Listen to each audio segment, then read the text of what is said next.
When I was a small boy, I used to haunt that section of London around the British Museum. And one day I came across a shop which had a notice over the window which said, "Philosophical Instruments." Even as a boy, I knew something about philosophy, but I couldn't imagine what philosophical instruments could be.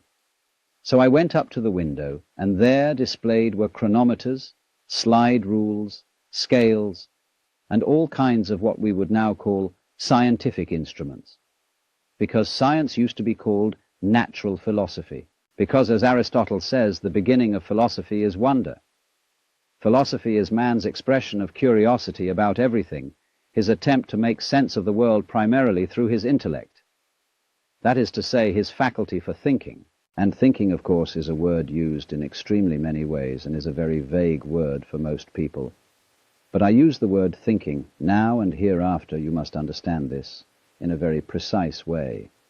By thinking, as distinct from feeling, or emoting, or sensing, I mean the manipulation of symbols, whether they be words, whether they be numbers, or whether they be other such signs as, say, triangles, squares, circles, astrological signs, or whatever. These are symbols. Sometimes a symbol is a little bit more concrete and less abstract than that, as when you get a mythological symbol, like a dragon. But all these things are symbols, and the manipulation of symbols to represent events going on in the real world is what I call thinking. So, philosophy, in the Western sense, means generally an exercise of the intellect, and the manipulation of symbols is very largely, until we come to poetry and music, an exercise of the intellect. But what philosophy has become today in the academic world is something extremely restricted. By and large, in the academic world of both the United States and England, Germany, France to some extent, philosophy is falling into two other disciplines, mathematical logic on the one hand, and linguistics on the other. And the departments of philosophy throughout the academic world have bent over backwards to be as scientific as possible. As William Earle, who was professor of philosophy at Northwestern University, said in an essay called Notes on the Death of a Culture, that an academic philosopher today must above all things avoid being edifying.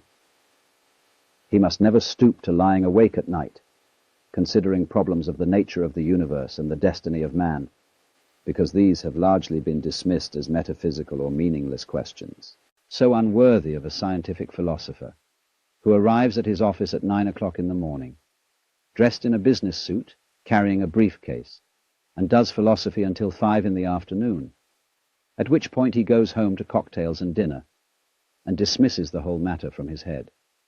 And William Earle adds, he would wear a white coat to work if he could get away with it. This is, of course, a little exaggerated, but this, by and large, is what departmental academic philosophy has become, and Oriental philosophy is simply not philosophy in that sense. These things, Hinduism, Buddhism, and so on, are sometimes also called religions. And I question the application of that word to them, because again, I like to use the word religion rather strictly. I'm not going to be so bold as to venture a definition of religion which is supposed to be true for all time. All I can do is to tell you how I use the word religion, and I want to use it in an exact sense, from its Latin root, which really means a bond or rule of life. And therefore the most correct use of the word religion is when we say of a man or woman that he or she has gone into religion, that is to say, has joined a religious or monastic order, and is living under a rule of life, living a life of obedience. For religion, if Christianity is a religion, if Judaism is a religion, if Islam is a religion, they are based on the idea of man's obedient response to a divine revelation. And thus, religion, as we understand it in these three forms of religion, consists really of three things. We will call them the 3 C's, the creed, the code, and the cult. The creed is the divinely revealed map of the universe, the nature of things, the revelation of the existence of God, of Allah, Yahweh, or as we say, God, and his existence and his will and his design of the universe, the creed. To this we add the 2nd C, the code, the divinely revealed law or exemplar which man is supposed to follow. In the case of Christianity, there's a certain variation in this, because the principal revelation of the code aspect of things in Christianity, as well as the cult, is not so much a law as a person. God is said in Christianity to be supremely revealed in the historic Jesus of Nazareth. And so the code here becomes really the following of Jesus of Nazareth, not so much in obedience to a law as through the power of divine grace. Then finally, the cult. This is the divinely revealed method or way of worship, so that man relates himself to God by prayers, by rites, and by sacraments, which in these particular religions are not supposed to be so much man's way of worshipping God as God's way of loving himself, in which man is involved. So the Christian religion, say in the Mass, would say that we worship God with God's own worship, following the saying of Meister Eckhart, that great German mystic: the love with which I love God is the same love wherewith God loves me. So too, when monks in a monastery recite the divine office, using the Psalms as the basis of it. The Psalms are supposed to be the songs of the Holy Spirit, and so in using the Psalms, the idea is that you worship God with God's own words, and thereby become a sort of flute through which the divine breath plays. Now, neither Hinduism, Buddhism, nor Taoism can possibly be called religions in this sense, because all three of them significantly lack the virtue of obedience. They do not conceive the Godhead as related to mankind or to the universe in a monarchical sense. For you see, there are various models of the universe which men have used from time to time. And the model which lies behind the Judeo-Christian tradition, if there really is such a thing, is a political model. It is a kind of using the metaphor of the relation of an ancient Near Eastern monarch to his subjects, and he imposes his authority and his will upon his subjects from above, by power, whether it be physical power or spiritual power. And so it is thus that in the Anglican Church, when the priest at morning prayer addresses the throne of grace, he says, "Almighty and everlasting God, King of kings, Lord of lords, the only ruler of princes, who dost from thy throne behold all the dwellers upon earth, most heartily we beseech thee with thy favour to behold our sovereign majesty, Elizabeth the Queen, and all the royal family." Now, what are these words? This is the language of court flattery, and the title King of Kings, as a title of God, was borrowed from the Persian emperors. The Cyrus of Persia, the Kyrios, hence Kyrie eleison, Lord have mercy upon us, is a kind of image drawn from things earthly and applied to things heavenly, God as the monarch.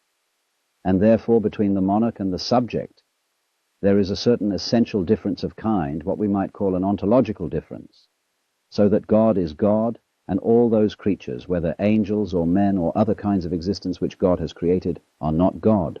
There is this vast metaphysical gulf lying between the two domains. That gives us, as citizens of the United States, some problems, because as a citizen of the United States, you have believed and do believe that a republic is the best form of government. How can this be maintained if the government of the universe is a monarchy? For surely, in that case, a monarchy will be the best form of government. And many of the conflicts in our society arise from the fact that, although we are running a republic, many of the members of this republic believe that they ought to believe that the universe is a monarchy, and therefore they are above all insistent upon obedience to law and order. If there should be democracy in the kingdom of God, that would seem to them the most subversive idea ever conceived. Now, I'm exaggerating the standpoint a little bit, just for effect, because there are some subtle modifications which one can introduce theologically, but I won't go into them at the moment. Now, there are at least two other models of the universe which have been highly influential in human history. One is dramatic, where God is not the skillful maker of the world, standing above it as its artificer and king, but where God is the actor of the world, as an actor of a stage play, the actor who is playing all the parts at once. And this is essentially the Hindu model of the universe. Everybody is God in a mask. And of course, as you know, our own word, person, is from the Latin persona, that through which comes sound. And this word was used for the masks worn by actors in the Greco-Roman theatre, which, being an open-air theatre, required a projection of the voice. So the actors wore masks with megaphonic mouths. And so the word person has, however, in the course of time, come to mean the real you. There was a very serious mistake made in translation from Greek to Latin when one began to talk about the three persons of the Holy Trinity. The three masks of God wasn't quite the right idea because the Greek word was apostasis, not a word prosopon, which would have meant properly translated person. Apostasis is a very difficult word to translate. You could say that ice, water, and steam were three apostasies of the same thing. And that would be a little better analogy. Not too good. But in Hindu thought, every individual as a person is a mask, but fundamentally a mask of the Godhead. A mask of a Godhead who, although the actor behind all parts, the player of all games, is indefinable. For the same reason that you can't bite your own teeth. For the same reason that you can't look straight into your own eyes. You can never get at it, because it's the middle of everything. The circle whose center is everywhere, and whose circumference is nowhere. Then a third model of the universe, which is characteristically Chinese, is that the world is an organism, and a world which is an organism has no boss, even no actor. Because you see, in any organism, there isn't really a boss or top organ. We are accustomed, of course, in our culture to think of our heads as ruling the rest of the body. But there could well be an argument about this. I'm going to put up a case that the stomach is chief, because the stomach, the sort of alimentary tract with a digesting process in it, is surely anterior to brains. There may be some sort of rudimentary nervous system attached to a stomach organization. But the more primitive you get, the more you get a little creature that eats. See? It's a sort of tube, and in go things at one end and out the other. And because that wears the tube out, the tube finds means of reproducing itself to make more tubes, so that this process of in and out can be kept up. But in the course of evolution, at one end of the tube is developed a ganglion, which eventually develops eyes and ears and has a brain in it. The better to scrounge around for food, and so the stomach point of view is that the brain is the servant of the stomach to help it scrounge around for food. But the other argument is this. True, the brain is a later development than the alimentary tract, but the alimentary tract is to the brain, as John the Baptist to Jesus Christ, the forerunner of the big event. And the reason for all the scrounging around and stomach and stuff is eventually to evolve a brain. And man shall eventually live primarily for the concerns of the brain, that is, for art and science and all forms of culture, and the stomach shall be servant. Now, cynical people, like dialectical materialists, say that's a lot of hogwash. It's really all history is a matter of economics, and that's a matter of the stomach. It's a big argument, and you can't decide it, because you can't, at this stage, have a stomach without a brain, or a brain without a stomach. They go together like a back and a front. So the principle of organism is rather like this. An organism is a system, a differentiated system, but it has no parts. That is to say, the heart is not a part of the body, in the sense that a distributor is part of an automobile engine, because all those surgeons are trying to treat the body in a machine with replaceable parts. But the difficulty is that these are not parts in the sense that they are screwed in. In other words, when the fetus arises in the womb, there are not a lot of mechanics in there who are lugging in hearts and stomachs and things, and fitting them together and screwing them to each other. An organism develops like a crystal in solution, or a photographic plate in chemicals. It develops all over at once, and there isn't a boss in it, because all of them act together in a strange way. It's a kind of orderly anarchy. And this is the Chinese view of the world, fundamentally. This principle of organic growth they call Tao, that's pronounced Dao. If it had an apostrophe after it, it would be pronounced Tao. But Tao is more or less the right pronunciation for that word. This Chinese word is usually translated the course of nature, or the way it does it, the process of things. And that, again, you see, is really very different from the Western idea of God the ruler. Of the Tao, Lao Tzu says, the great Tao flows everywhere, both to the left and to the right. It loves and nourishes all things, but does not lord it over them. And when merits are accomplished, it lays no claim to them. And so the Chinese expression for nature becomes a word which we will translate self-self, or zi-yan. What happens of itself? Like when you have hiccups. You don't plan to have hiccups, it just happens. When your heart beats, you don't plan it. It happens of itself. When you breathe, you can pretend that you are breathing, but most of the time, you're not thinking about it, and your lungs breathe of themselves. So the whole idea of nature is something happening of itself without a governor, is the organic theory of the world. So you see, we have these two others that we're going to consider in this course on Oriental philosophy, the dramatic theory and the organic theory. And therefore I feel that ways of life which use these models are so unlike Christianity, Judaism, or Islam that we cannot really use the word religion of these things. Now, what is there in Western culture that resembles the concerns of Buddhism and Hinduism and Taoism? Because the trouble is, from the outside, they look alike. In other words, you go into a Hindu temple, or especially a Japanese Buddhist temple, and you'll be pretty convinced you're in church, in sort of a Catholic church at that, because there's incense, chants, bowings, gongs, candles, rosaries, and all the things that one associates with a theistic monarchical religion. And yet that isn't what's going on. There isn't the factor of obedience. Even though the image of Buddha may be sitting on a throne, covered with a canopy, and royal honors being done, there's still something different. Well, I suppose that at a long shot, probably the nearest thing to these ways of life in the West is perhaps psychotherapy in some form, not all forms of psychotherapy, because the objective of psychotherapy is, as you might say, to change where your head's at, is to change your state of consciousness. If you, in other words, you are horribly depressed, if you're terrified, if you're under hallucinations, you see a head shrinker. And he tries to change your state of consciousness. And so fundamentally, these disciplines, these Oriental ways, are concerned basically with changing your state of consciousness. Only here we part company.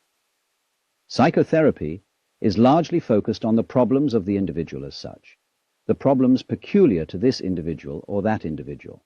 These Asian ways of life are focused on certain problems peculiar to every individual, on the understanding that the average human being, and the more civilized he is, the more this is true, that the average human being is hallucinating, that he has a delusive sense of his own existence. And it is thus that the very word Buddha, in Buddhism, is from a root in Sanskrit, bud, which means to awake, to awaken. To awaken from the illusion is then to undergo a radical change of consciousness with regard to one's own existence. It is to cease being under the impression that you are just poor little me, to find out who you really are or what you really are behind the mask.